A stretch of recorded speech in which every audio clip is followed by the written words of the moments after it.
Could I have your attention, please? Good morning.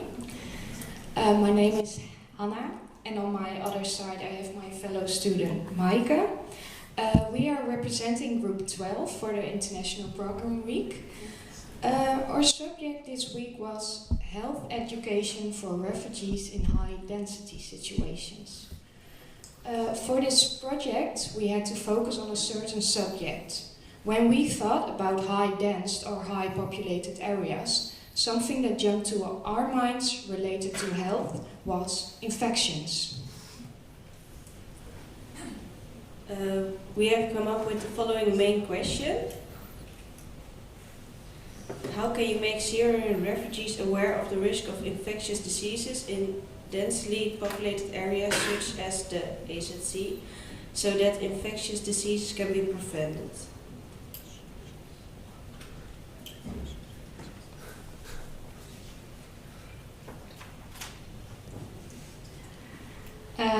Our target group are Syrian refugees.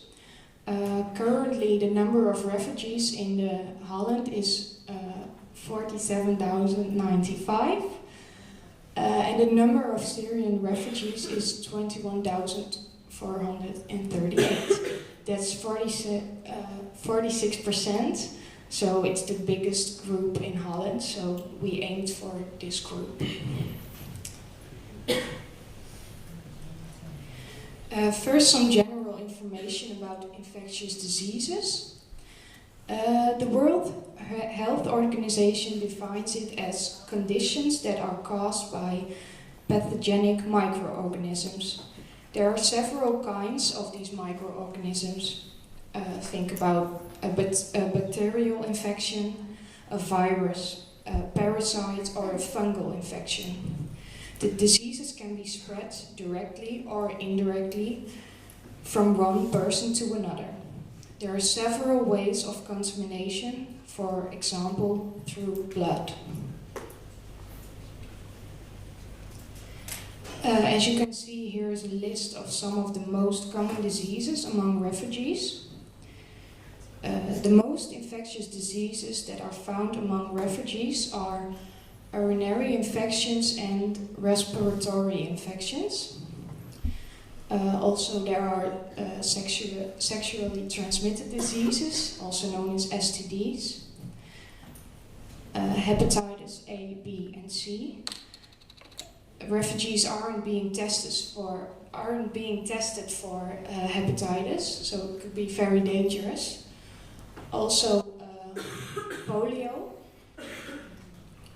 Polio is not a very big problem for Syrian refugees because the vaccination program is overall proper organized in Syria. Also, the chickenpox virus.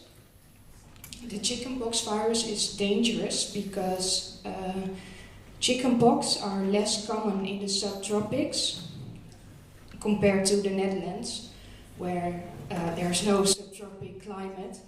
Refugees have a high risk to get this infectious disease. Also, scabies. It's most found by refugees from African countries. Refugees from Syria are less likely to have scabies. Now, this is quite a list. So you could say infections are a serious problem for refugees. In response to this information about infectious diseases, we want to make Syrian refugees aware of the risks of infectious diseases using a few interventions. The first intervention we've chosen is Mindspring project. This is a health education developed by refugees for other refugees. And this way of health education is positively received by refugees, because it's in their own language and based on their own culture. During this education, the refugees have to repeat what they've learned so they can remember it more easily. The health education is under the guidance of a professional social worker. During the education, the trained refugees tell the other refugees about the importance of hygiene in regard to infectious diseases. Expanding the knowledge of refugees will protect them from getting ill and decrease the risk that they will infect others. It's also important that the refugees know the ways of infection. For this reason, we have established a few measures they can apply in their environment, like cover your mouth when you sneeze, throw away used tissues, wash your hands often with soap and water.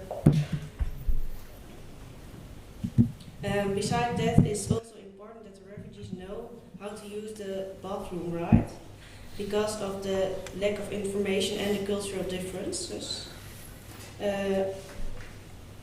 To support this intervention, we have an information folder for these refugees.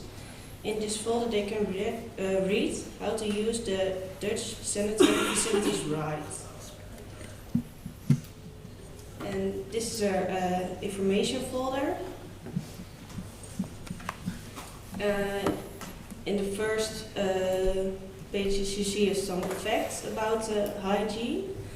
And in the end of the folder you can see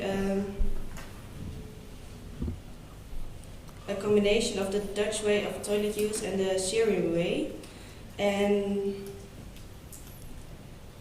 we have made the folder in English and in Arabic because of the language barrier. When you speak to a foreign person, you always need to keep in mind that they have a different culture, norms and values. When we talk about communicating with one another, all communication takes place within a certain context. How much or how little meaning is communicated through the context itself, and that differs from culture to culture. Way of communicating is therefore very important. It's also important to test the knowledge they already have about infectious diseases in the context of their own Syrian culture. What we did to involve cultural sensitivity in our project was an interview with our guests from this week. We asked about their opinion on what we should do, and we also tested a little bit of their knowledge about infections. Our guests that have been interviewed told us that it would be good to have information about infections, because there's not really anything to do in the AZC's, and there's a lot of depression among refugees because of the boredom. They think that they are motivated to get some information about infections, because it's also to fight the boredom among refugees. When this project would be performed by the COA, it would be necessary to involve the cultural aspect on a bigger scale. For example, a whole study.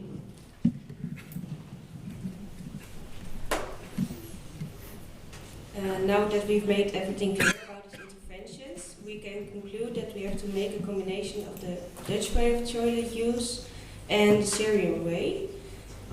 Besides giving education to Syrian refugees about hygiene and the spread of infectious diseases, the best way to teach someone who speaks a different language is to let them repeat what you've said. And of course we have to be aware of the cultural differences and the language barriers.